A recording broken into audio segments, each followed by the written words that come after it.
I would like to welcome all of our regular viewers to the Sapien Care webinars, and also the people who are listening to us for the first time today. On this occasion, it gives me enormous pleasure to introduce my very good colleague, Peter Barnes, who's a Fellow of the Royal Society and a Senior Investigator at the National Heart and Lung Institute. Peter has a special interest in inhaled treatments for asthma and COPD, and it's absolutely appropriate that tonight that he personally chairs this really interesting session. And one of the really interesting things about this session is that in terms of the treatment of COVID, really general practitioners have really not had a very great input into actually treating their patients. And the possibility of actually having a treatment that is of low cost, of low risk, which could improve the patient's care fairly rapidly and might decrease morbidity and may even decrease the frequency or the prevalence of long COVID, is clearly something which would be welcomed by a lot of people over the whole world. So really, I'd just like to pass straight over to Peter and thank him for chairing the session this evening. Peter. Well, thank you very much indeed, Stafford, and nice to see you. So what we're going to talk about tonight is inhaled corticosteroids for early use in COVID-19. And I want to introduce my friends and colleagues, Mona Baffadel and Richard Russell, who are respiratory physicians in Oxford. And I thought I'd start by giving some background to the studies that Mona is then going to discuss in detail. So we know that SARS-CoV-2 is a respiratory virus. It's a coronavirus, and it infects the respiratory tract, the nose and the lower airways, and then the lung, and can spread into the circulation. So this is a respiratory virus, and we've known about coronaviruses for a long time. And we know that coronaviruses can trigger asthma and COPD exacerbations, although not as commonly as rhinovirus, but they're a known viral precipitant. So everyone thought that people with asthma and COPD would be really harmed much more than normal people with this new virus, and would be more likely to be admitted to hospital. But what was surprising in the first reports that came out of China is that asthma and COPD were actually underrepresented in the patients that were hospitalized with COVID-19 and got very severe disease. So this was very surprising, and this was confirmed in subsequent studies from around the world. So I think it's a generally accepted fact. So we were thinking about the reasons for this, and the obvious reason is that perhaps the therapy was in some way protecting them, and the mainstay of asthma treatment, and very commonly used in COPD, are inhaled corticosteroids. And this makes some sense because we know that inhaled steroids suppress the receptors on epithelial cells in the nose and lower airways that the SARS-CoV-2 virus binds to, namely ACE2 and an associated receptor, TMPRSS2. So steroids suppress these receptors, suggesting that that would reduce the chance of the cell getting infected with this virus. But it was also shown that steroids can inhibit the proliferation of virus once it's inside the cell, so may stop the disease developing. And we know that the virus stimulates an inflammatory reaction, and we know that steroids suppress the kind of inflammation that could be induced by the virus. So there are several reasons for thinking that inhaled corticosteroids might be effective, especially in early disease as the infection takes hold. And that was really what made us think about doing a study of inhaled steroids in early COVID-19. And Mona really spearheaded the study and got the protocol set up and all the logistics sorted out, which was quite difficult to do at this time because there were a lot of COVID infections and doctors were very overworked, and very few studies have been done in general practice. So I want to hand over to you now, Mona. If you could just explain how you got the study set up and what we found. Thank you, Peter. I'm just going to share my screen and present some slides to the audience, so just bear with me. So hopefully you can see my screen. So thank you for the introduction, Peter. As you mentioned, we're going to talk about primarily the steroids in COVID study, which we set up last year within the first wave of COVID-19 in the UK, and was one of the earliest primary care, so community-based studies examining early non-severe, non-hospitalized COVID-19 infection. So as Peter has just mentioned, obviously the world was experiencing an unprecedented pandemic of the SARS-CoV-2 coronavirus, which led to the COVID-19 illness. We knew that this was a new respiratory virus that had not come into contact with humans before. And at the moment, or from the last couple of months, we recognize that the WHO has announced there's been over 150 million people worldwide affected, but this is likely to be an underestimate. Over 3 million deaths, and again, likely to be an underestimate. And many countries are entering their third wave, including the UK. At the time of the STOIC study hypothesis, which is the steroids in COVID-19 study, which I'll discuss in a few slides, back in March 2020, only 1 million people had been affected globally. There'd been 10,000 deaths reported worldwide, and the first wave was just starting in the United Kingdom. So early clinical observations, as Peter has just mentioned, included the fact that asthma and COPD appeared to be an infrequent finding in people with hospitalized COVID-19. And this was from data that was coming out all from the Wuhan city hospitals. So in early hospitalized pooled data from the Chinese authors and experiences, essentially in a pooled analysis for COVID-19 of severe infection, these were the following comorbidities, so hypertension being the most frequent, followed by diabetes, with COPD occurring in 1.5% and no asthma severe hospitalized infections at the time back in early January 2020. If we look at the prevalence of these comorbidities in China from publicly available data, we can see that actually the prevalence with respect to the number of people and the frequency of people admitted to hospitalization was not that dissimilar for hypertension and diabetes, although there was a significantly lower number of people with COPD and COVID-19 in hospital, and also for asthma and COVID-19 in hospital. So asthma and COPD were indeed underrepresented as a comorbidity, and this is unlike our usual endemic flu infections, for example. What we also had seen in early laboratory findings was that the SARS-CoV-2 viral replication in cells appeared to be reduced by inhaled corticosteroids when tested in a laboratory. And here on the left-hand panel is a selection of a couple of inhaled corticosteroids, fluticasone, memetazone, and ciclesonide, tested to show that some of them had appeared to reduce viral copies of SARS-CoV-2. Whilst, as Peter has mentioned, obviously we recognize that SARS-CoV-2 kind of latches onto the ACE2 receptor, which is highly expressed in the nose and within lung cells. And in patients with COPD without SARS-CoV-2 infection, ACE2 expression is reduced in the presence of inhaled corticosteroids. So all of these things put us towards our hypothesis about what would be going on with these patients with asthma and COPD that are not being admitted to hospital. And we kind of put this together with our knowledge with regard to viruses in patients who have asthma and COPD exacerbations. So we know that the viruses have seasonal variation and they are worse in the winter months. They're also associated with severe illness and can lead to hospitalization.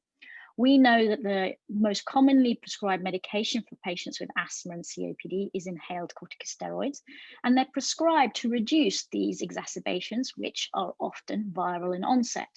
We also know that experiments within a lab have shown that inflammation can be reduced in the presence of inhaled corticosteroids when tested with rhinovirus infection, for example. And we also know that the risk of a severe asthma attack is increased during the presence of cold symptoms.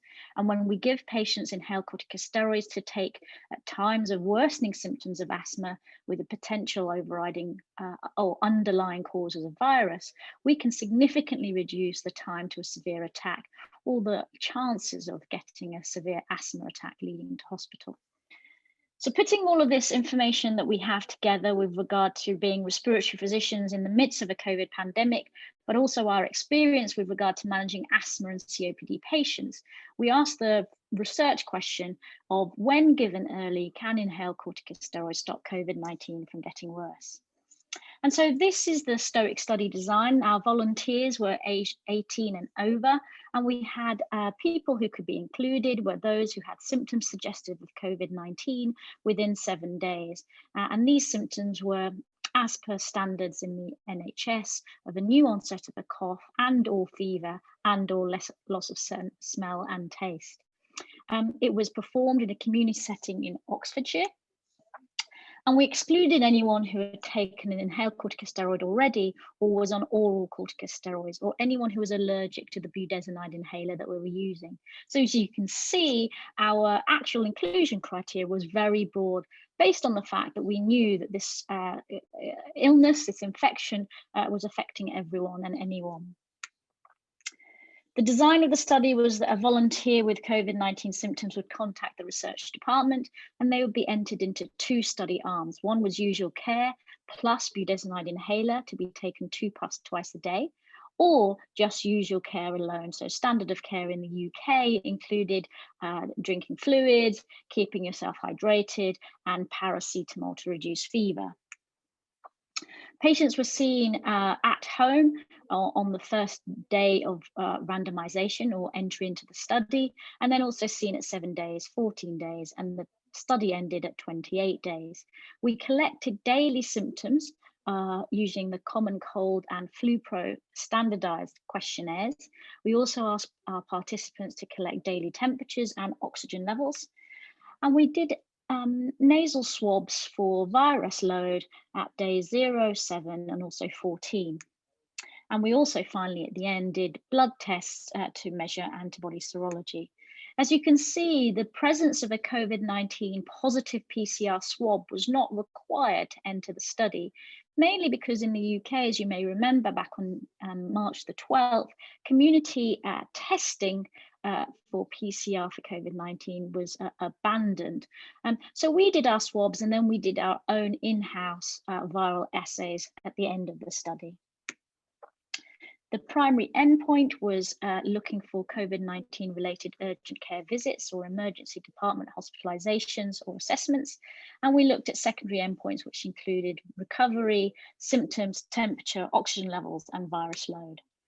These are the characteristics of the study volunteers, and in essence, as our inclusion age was over the age of 18, our mean age of our study was young, so mean age of 45 in both groups. Approximately 50 to 60% were female, and the majority were Caucasians. As this was a younger, fitter population, we had fewer comorbidities, but there was a spattering of cardiovascular disease and diabetes. On average, patients had approximately 3 days of symptoms prior to study enrollment, and 94% were positive for SARS-CoV-2 on viral swab. The commonest symptoms that patients or participants reported when entered in the study were cough, followed by fever and headache. And we had approximately 40% of our participants who reported anosmia, so loss of sense of taste or smell. So with respect directly to the primary endpoint, we found that there were more events of the primary endpoint in the usual care arm compared to the budesonide inhaled corticosteroid arm, with an absolute reduction of 13% and a relative risk reduction of 91%. So the number needed to treat to prevent a treatment deterioration was 8 in our study. When we looked at the secondary endpoints, the time to self-reported symptom recovery was also quicker with budesonide, and significantly so compared to usual care. And the average duration of inhaled corticosteroid use was approximately 7 days. Participants were asked to stop taking it when their symptoms resolved. When we looked at validated questionnaires, and here I'm just presenting the common cold questionnaire, symptom resolution also was significantly better with inhaled budesonide therapy.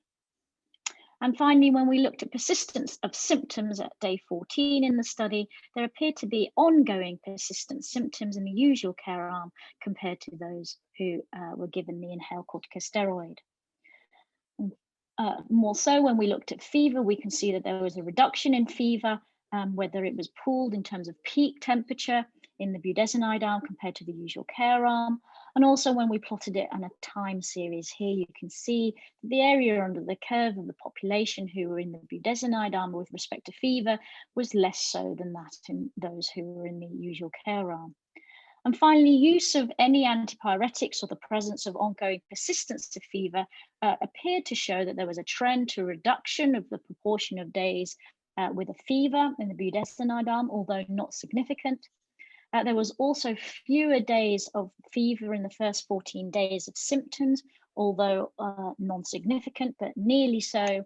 And when we looked at as-needed pyretic use with either paracetamol, ibuprofen, or aspirin, there was a significant reduction in the number of days requiring this in the budesonide arm compared to the usual care group. We found no difference with regard to oxygen levels between the groups, and we found no difference with respect to viral loads. So obviously the STOIC study was the first to investigate prospectively whether inhaled could work as a treatment for early COVID-19. And at the time of publication, a further 9 studies were awaited worldwide, looking specifically at inhaled corticosteroids in early COVID-19, which included budesonide and ciclesonide and other inhaled corticosteroids. This was an open label design due to the urgent nature of COVID-19. And obviously open label studies could introduce bias, but of the other 9 studies that were awaited, only one is a placebo-controlled trial. So we are certainly in the mix with all the other inhaled corticosteroid studies that are due to be reading out soon. And although it's a phase 2 study, it wasn't definitive, and we had to terminate early really due to the restriction of being able only to recruit locally. But the fact that our primary and many of our secondary endpoints supported the intervention, it did suggest to us that the budesonide therapy did require further validation, and urgently so. And we chose inhaled budesonide because it's a relatively safe, widely available and cheap medication. It's 40 years old this year, and it's also listed as an essential medicine by the WHO. So further to our work, inhaled budesonide has now been validated in the large principal platform trial, which has been looking at treatments and interventions for COVID-19 infection in the community in older people. Now, this is currently in a preprint and is due to soon be published, which really show that, again, the time to first reported recovery was far quicker with budesonide compared to usual care arm and successful for the primary endpoint. Although not significant, there was a reduction in hospitalization in this older population in the principal study. So to conclude, from our research question of when can inhaled corticosteroids stop COVID-19 from getting worse, we would say that inhaled budesonide given early in COVID-19 in patients over the age of 18 appears to reduce the risk of deterioration and improves recovery and fever. And this could be a treatment for COVID-19. I'm going to thank you for your time. I'm going to just now hand you back to Peter and the rest of the team. Well, thank you very much, Mona, for going through the results so clearly. We'll defer discussion until we've heard from Richard in the next talk, who's going to discuss the clinical implications of these findings, what it means for GPs and for patients. So over to you, Richard.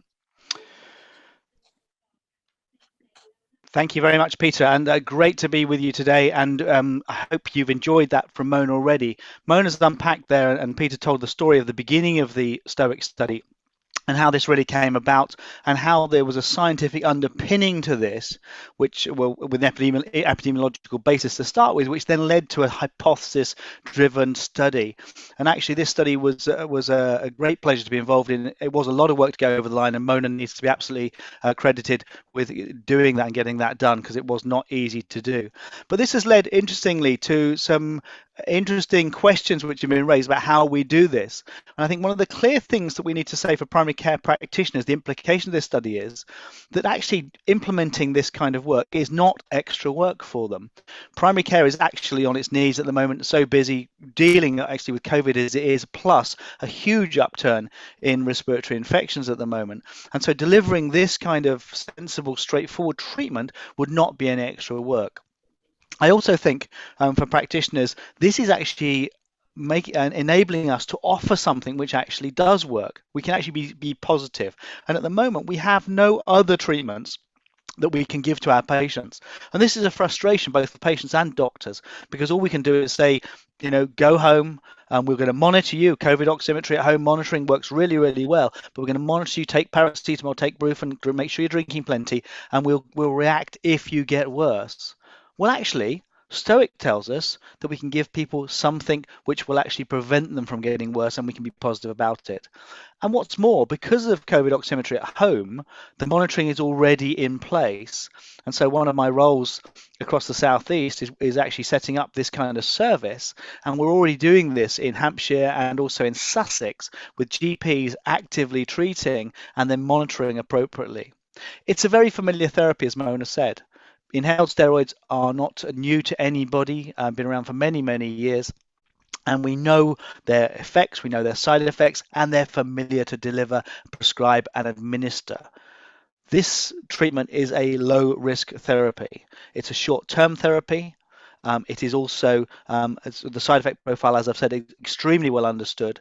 And actually, very, very few, if any, of our patients in this study had significant side effects from medication. It's also important to say that, as Mona said, that it's actually available and low cost. So actually, this is something which we can do and we can do now. What else has it done? As Mona said, actually, for primary care, we can actually say that this can reduce morbidity. It can reduce those critical, these out-of-hours contacts, and also hinted at, because in both the principal study and in the Stoic study, patients became better quicker, but also more people got completely better from their symptoms, which hints at the fact that actually this may prevent the progression the persistence of symptoms into a long COVID state. Now, we don't know that fully yet, but it'd be very interesting to see if people treated with inhaled steroids early, and I think early is important, that actually we are going to reduce that inflammation to stop that persistence of symptoms and therefore reduce long COVID, which is clearly a massive problem going forward. And then just on the final point about treatment, this particular therapy has a low carbon footprint. I know that's a small thing, but actually these days, if we're trying to sell something to a patient, this is a thing we can actually help, and they can be sure that actually we're going to not impact society very much with this. If we take a patient perspective of the Stoic figures, I'm absolutely confident that they will be encouraged that there's a treatment specifically for them. Many people, and I'm sure some of you may have had COVID, and I hope you're fully recovered, will have been not encouraged by saying, well, actually just go home and take paracetamol. With this therapy and with the Stoic results and the principal results, we can say there is something you can actually take and actually do. It's easy for the patients to take. Yes, they have to be taught how to use the inhaler, but actually that is straightforward and simple to do. And many of the patients in the Stoic study really actually quite enjoyed and actually got involved in promoting the study and helping us, for example, with some of the promotional work for it by making videos of how they take their inhaler treatment, which is great. As I've said, from a patient perspective, it is low risk. It's a short therapy, and they know that they will hopefully see that they get some benefits. And those benefits are palpable and realistic. Scientists may say, hey, an improvement of just 3 or 4 days is not very much. But actually, from a patient perspective, if you are feeling better after 3 or 4 days, certainly I would take that. And I had COVID very early in that, and if I'd have felt better 3 or 4 days quicker, I would have been very, very much happier with that. So this is something which is real and palpable for patients. And again, there are two other benefits. I've mentioned long COVID already from a patient perspective, and I think that will be very attractive because patients are hearing stories about how long COVID is extremely debilitating in the press and elsewhere. But also, there may be a hint that this treatment may reduce risk to others. I think that's also a very useful and very powerful thing for patients to understand. So I think those are the benefits which we see for us as practitioners, and also from taking a patient perspective as well on the results of this study. And then finally, I just want to say one last thing. We have learnt from COVID that actually we can prevent respiratory infection. Stoic and the principal studies show us how steroids are potentially a key element to this. But also we need absolutely to be clear that there is benefit from social distancing, hand washing, and also mask wearing in appropriate settings and for appropriate people, because that really had a huge impact as well on the disease. So this drug is not everything, but forms very much part of our armamentarium, as well as the sensible social behaviours to prevent these infectious diseases spreading. So I hope that's clear, and handing back to you, Peter. Yeah, thank you very much, Richard. And I think we've got a lot of things to discuss. So let me just start by someone has asked a question already about whether this is something you can extrapolate from budesonide to other steroids. I presume that from the in vitro studies that this is a class effect of glucocorticoids. So budesonide was chosen because it's so widely available, but it could be any steroid. Is that right?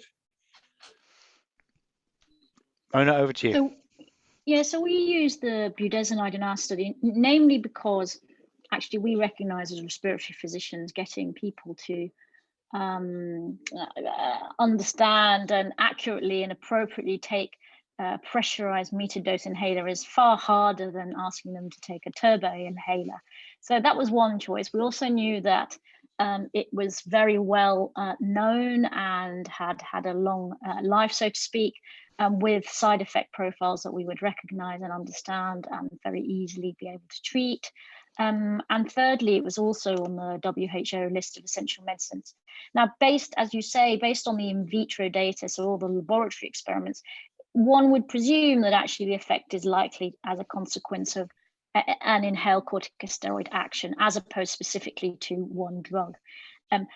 As I said in the talk, there are lots of studies that are going to be examining both the effect of budesonide and ciclesonide mainly. And we now have the Stoic study, which has got budesonide, and the principal awaiting to be in publication, also using budesonide therapy. Okay, well, thank you very much. Now, one of the issues in the UK, well, I think everywhere, is that you have to get a prescription for any inhaled steroid. And it would be much more sensible if it was over the counter. I mean, what's paradoxical is that you can buy adrenaline inhalers over the counter, which are potentially lethal, but you can't buy an inhaled steroid. I mean, it does seem crazy. So that's something that needs to be changed in the future. The other issue is variants of SARS-CoV-2, and presumably, theoretically, the steroid should work on all variants because they all use the same mechanism of attacking cells. I'll have a quick go at that first. Actually, I think that's absolutely correct. First of all, the steroids almost certainly have several mechanisms of action here. First of all, with initiating or preventing the actual SARS-CoV actually, and the downregulating the ACE2 receptor allowed to stop that happening, the infection of the cells. But also steroids should also downregulate the pathways downstream, the inflammation that's occurring, which we're also seeing. And we're very excited. Mona hasn't mentioned this, but we're very excited about some future data which we will have soon from the inflammatory, from the extra samples that we took from our patients, looking at the inflammatory pathways, which I think will be very exciting too, which will help us with those mechanisms and understanding, Peter.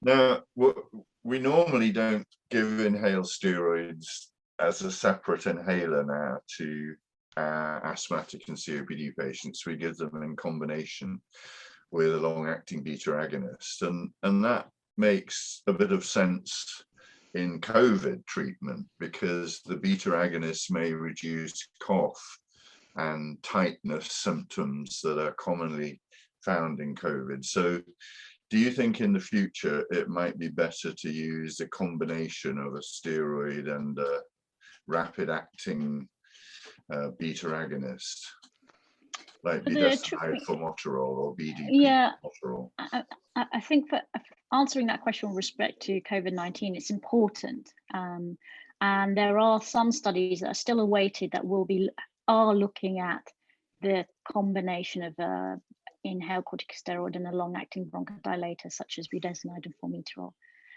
One of the things we did find in our patients when they were recording their physiology on a daily basis was, along with the fever, patients did have, or participants did have quite an element of a tachycardia. And we know that the palpitations is certainly a significant symptom of long COVID too. So one would have to take that into account, particularly when using a beta agonist, which we know can precipitate or cause further tachycardic type symptoms. So I think it's worth waiting to see what the data and evidence shows for COVID-19 infection. Yeah, I agree. Yeah, there's a question about the age of the patients in the STOIC study. I mean, I think you had quite a broad range, and the only cutoff was 18. That's correct. Yeah, we went for any adult over the 18 and over for our study. And was it difficult to get people to use an inhaler, because these people have mostly never used an inhaler before? Although most people with asthma and COPD don't use inhalers properly, but I think that would be even more of a problem with naive people who don't have airway disease. So we had a nurse going around to everyone who was seeing the patients, and we actually gave them written instructions with respect to how to take their inhaler. Many people were familiar with going onto the internet and finding the British Lung Foundation web pages or Asthma UK web pages to see how to take their particular inhaler, which was a turbohaler. We really didn't find anyone complained about how to take the inhaler.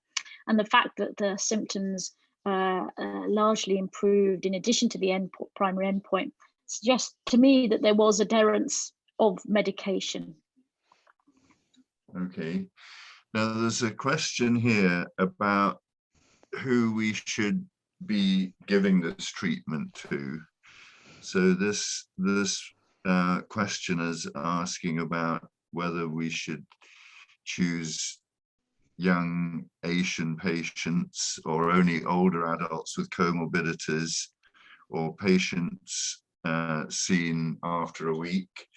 I mean, who should you recommend to have this treatment? Let me start by giving a kind of a slightly not controversial view, but very clear view how I feel about this, and then Mona can add. I feel very strongly about this. We're very good as doctors at understanding risk benefit, and we weigh up risk and benefit all of the time. The principal study and this STOIC study show benefit of this treatment, and given the short course and the relatively safe treatment we have here, the benefit outweighs the risk enormously, and that benefit was shown in STOIC in everyone of every age, and in principle, because they were looking at people who were older with more comorbidity, because they were worried about they wanted to see a bigger effect on hospital admission, etc. Then actually there was benefit there for them as well. So I would feel very strongly about saying with this particular treatment that actually the benefit is large, the risk is small, and so I would give it to everybody because there is benefit for everybody, and not just concentrate on those people who are more severe because you're leaving it too late, or have got comorbidities because they're more likely to get trouble anyway, but actually give it to everyone in that way. There's an extra bit there about timing, and I think the timing is important, and I think Mona and I would certainly agree that we should give it as quick as possible. But Mona, do you want to add something? Yeah, no, so the STOIC study looked at, as we said, aged 18 and over, primarily because this was affecting anyone, and it wasn't a virus that predilected to the older individual. Yes, of course, in our first wave, the older individual was more at risk of getting a severe infection and being admitted to hospital. But we're now in the third wave, and as respiratory clinicians, we're seeing patients with an average age of 40 in intensive care, and some of those being, some of those are being intubated, and many are in hospital. So I guess that it's always about risk benefit. On average, patients didn't require to take it for very long, and it appeared to help. And so I think we have to think about that as physicians, where we can offer help to people, irrespective of their age, and with a lower risk of side effects. So that's how I would put it. We sometimes use the would you give this to your family test as physicians, and I think this passes that test quite easily. I completely agree that starting it early is the key, and I think the better outcome of the STOIC study than the principal study may reflect that there was more of a delay in initiating the inhaled steroid in the principal study. But there are practical issues because you have to get a prescription, and that's something that really needs to be facilitated so that patients can ring up, get a prescription, and then collect it without having to wait for an appointment to see the doctor. And that does relate to the safety of the drug. So I don't know if there are any GPs online who might wish to talk about that, but I think it really is a practical issue to get this steroid available as soon as possible. Now, could other family members share the same inhaler? That's a tricky question, Peter. I think we'd have to do some checking and some testing first. Given they're going to get it anyway. That's again that we'd have to see. It's a good thought, and we'd have to be absolutely sure about that. But safety would have to come first. I think in clinical practice, outside of COVID-19, people use there are families inhalers anyway with asthma and COPD. Yeah. Now the other question that I wondered about was whether nasal steroids might be as effective in early disease, since the virus starts by infecting nasal epithelial cells before it goes down the respiratory tract. So do you think there's a rationale for nasal steroids? I would say that there probably is a rationale, and it's certainly worth having a look at from a study point of view, because again, with nasal steroids, they're a safe medication. They've been around for a long time. Clinicians are very familiar with how to prescribe and how to offer advice with regard to how to use. So I think it's certainly worth seeing whether that study should be performed. From recollection, I'm not sure that there are many studies that are examining nasal steroids for COVID-19. I think some were looking at nasal and inhaled, so you'd give both, okay. But that would be more difficult to organize, wouldn't it? Yeah. So Stafford, do you have a question? Yes, I've got one question. I'm really impressed by what you've done, and I think it makes incredibly good sense.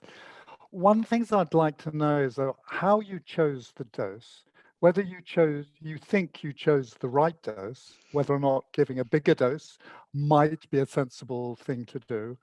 And also in terms of what Peter was talking about, giving it nasally and giving it by giving it the way you've been giving it, why not just give a short course of oral steroids? Because you do that for exacerbations of asthma anyway. So why wouldn't that be just as good? It might be even better, because it gets to all the places that it gets to. It's going to get down all your ACE receptors. So why shouldn't that be a better way of treating patients? So thank you, Stafford. So with regard to the question with regard to dose, so the dose of budesonide that we used was the highest dose that you would be able to give.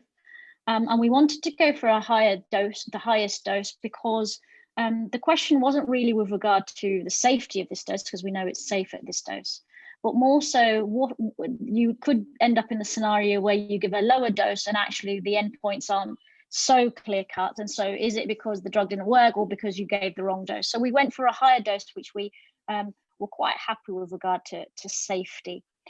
With respect to oral corticosteroids in the potential patients with asthma and COPD, yes, you're absolutely right. We often give them to asthma and COPD patients for a short duration of time. But the majority of people with asthma and COPD who are inhaled corticosteroids would have been already excluded from this. And taking tablets in a study is often quite a difficult process. Whilst we also recognize that oral corticosteroids at whatever dose we would have chosen have much more side effect profile that we would have to then contend with. So we wanted to really use the inhaled corticosteroid because of the fact that it was going to deliver to the site of where the inflammation and infection was happening first, which is in the lung. While systemic corticosteroids, we kind of obliterate everything and probably obliterate the lung parts much later than earlier. I don't know if Peter wanted to add. You should be doing a study comparing them. I'm not so sure, just because of the steroid side effect profile, actually. And we already have dexamethasone, for example, for the hospitalized patients. So, you can see why that rationale would work, where you're going for something topical to the lung in early, as soon as infection occurs, to prevent worsening, whilst you might need to go for something far more systemic in people who just don't respond and need further treatments. It's really about the side effect profile and really the site of action of where the drug delivery would be. The dexamethasone study from Oxford showed that you got improved survival in very severe patients that require oxygen. But actually, if anything, it worsened the outcome in less severe patients who are hospitalized. So it may be that systemic steroids are not that helpful in early disease, which is where you want to target where the virus is infecting more directly. I don't know. What do you think, Richard? I think that's absolutely right, and I would also push a little bit further on that last point that Mona made. There's a nice little question from Sarah Giles in the chat about the practical nature of how we can do this. And actually, if it was oral steroids, there would be absolutely no way that the medical the approval would ever be given other than on an individual patient basis with a risk assessment because of the side effect profile.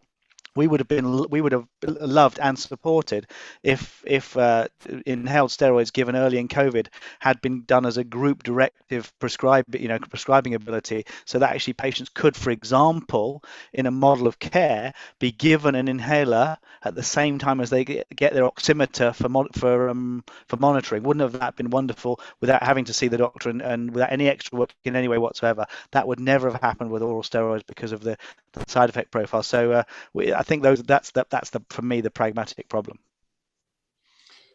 Now, there's a question about persistent symptoms after COVID, and this is a very big issue, long COVID, and it's going to actually paralyze the health service in this country for many years.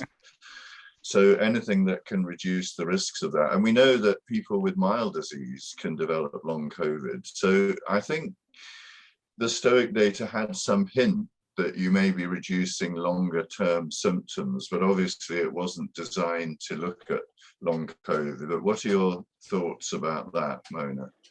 Yeah, so as you say, the study design was only for 28 days, and that's primarily because back in March 2020, when the hypothesis was originally conceived, no one knew anything about long COVID. I mean, we just didn't know that was something that could happen.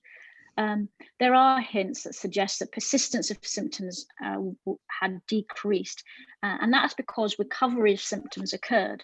And so one could imagine that if you recover from your symptoms, then of course they wouldn't persist. So I can see where that happened.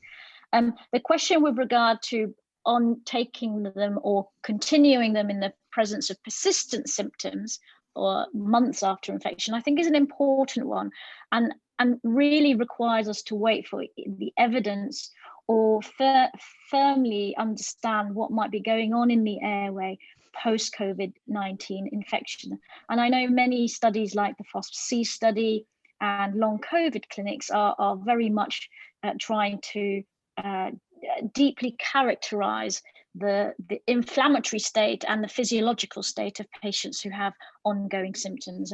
And I recognize primary care colleagues and also secondary care colleagues are offering inhaled treatments as a way to try and treat these persistent symptoms. So I guess from a study point of view, it's worth waiting. I know from principle there will be ongoing readouts because of follow-up, so we might have that further information. But it is something that we are all concerned about in terms of long COVID and how we can try and prevent this from occurring. A question for you, Richard, which is something that you touched on, and that's how we could extrapolate this to other viral infections like rhinovirus. And we already use inhaled steroids and oral steroids in people with asthma to prevent their exacerbation getting worse.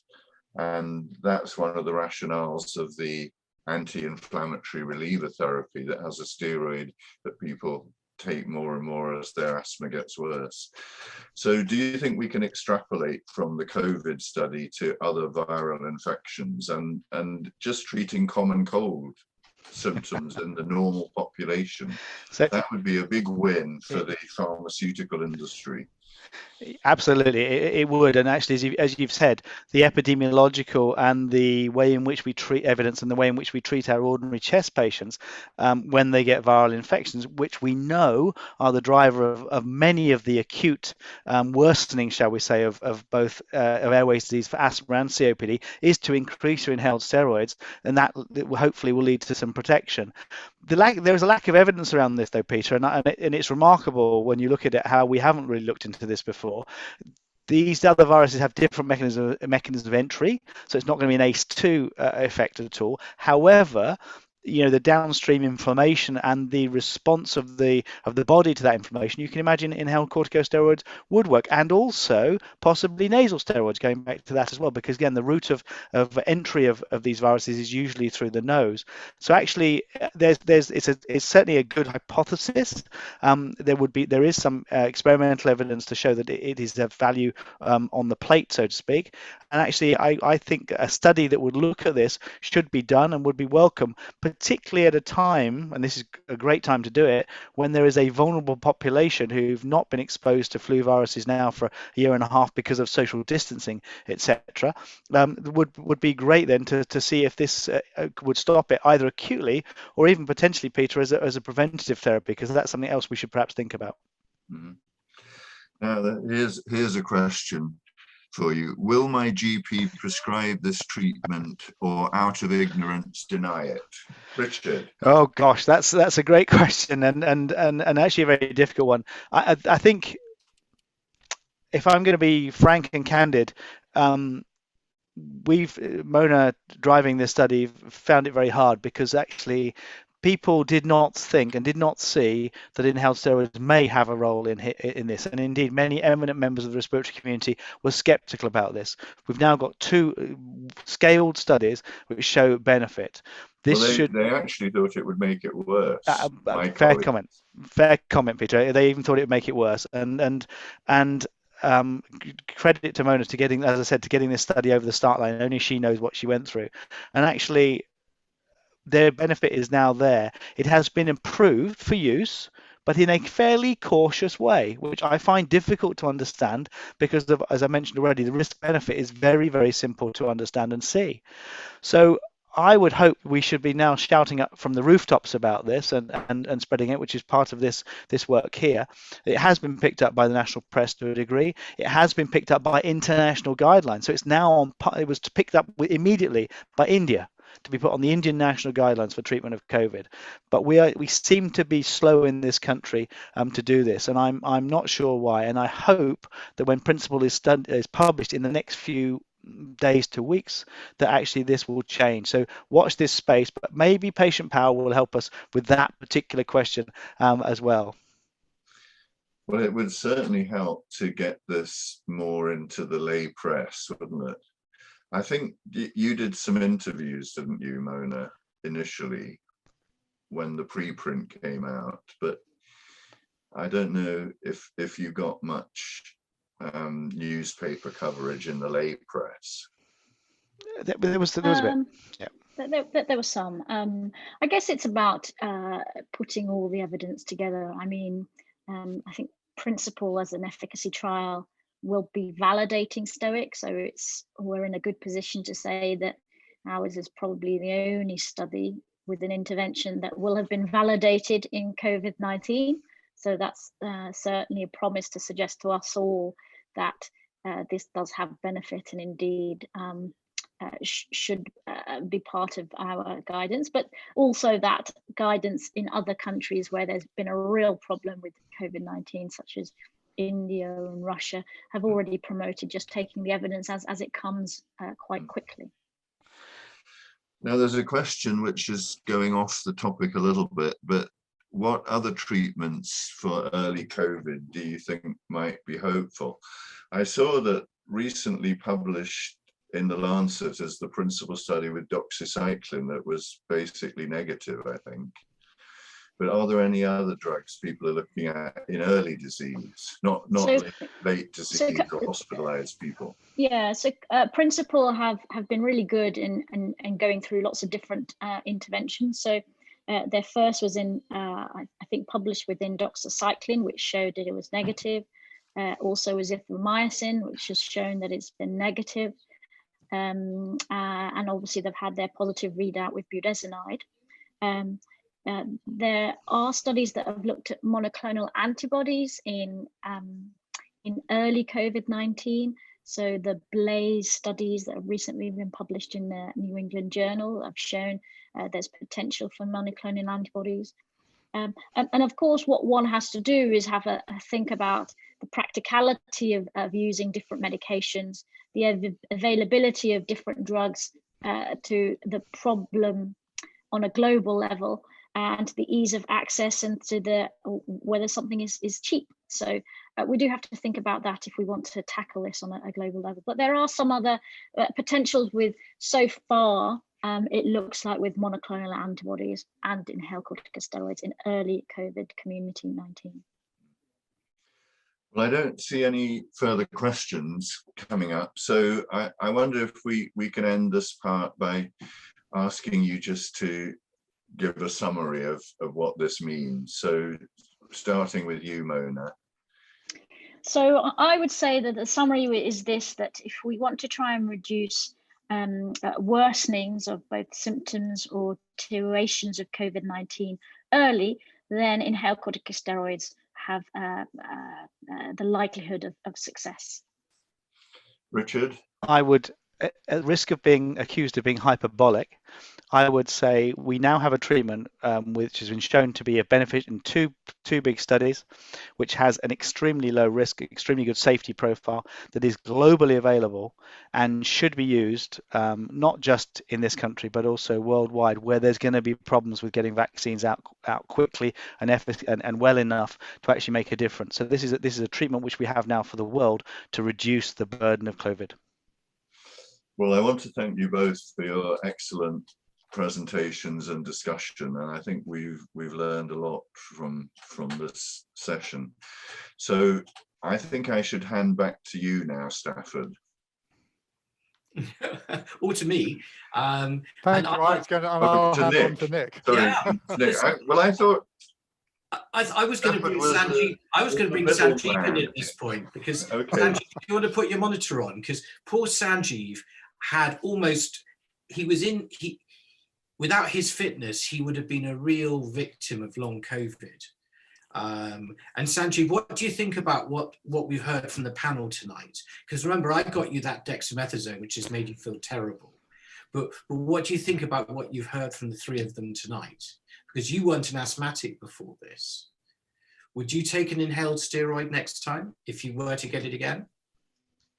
I've got bronchoconstriction due to hay fever. I get that sort of every year, and I'm on steroids and that sort of thing for that. But when I got COVID in December, and I'm an ENT surgeon and look at airways all the time, and epiglottitis and things like that. So I'm used to like prescribing 8 to 12 milligrams of dexamethasone for these kind of cases. But absolutely, it made sense. It makes sense to get local steroid delivered effectively to the alveoli. And very interesting about what you've said about the RNA replication rate as well. So yeah, it makes sense. I didn't take the inhaler. Because I was on an oral steroid. But had your paper come out last year. And I rushed all over London to find a dexamethasone to get, because we were doing a webinar on the vaccine with Stafford and Jerome Kim, and Sanjeev looked so ill. I was just trying to get him propped up so we could do the webinar. But the final, I've got a question, and forgive me, I'm just a humble gynecologist. But do you think, in your heart of hearts, that even non-asthmatics would benefit, going to Richard's point of view, from having an inhaled steroid? Because we've heard Jerome Kim talk about the failure of the vaccine in the developing world, but obviously a steroid's a lot cheaper than a vaccine. But they are non-asthmatics. Most of the patients were normal people. But do you think in the developing world, do you think that's what it should be? Do you think we should be looking at a totally different group? You should be doing a study with the everyone. So, Richard, would you say the developing world needs to use steroids? They do. They do already. The drugs are out there, as Mona said. The drugs are out there already. They're available in their markets.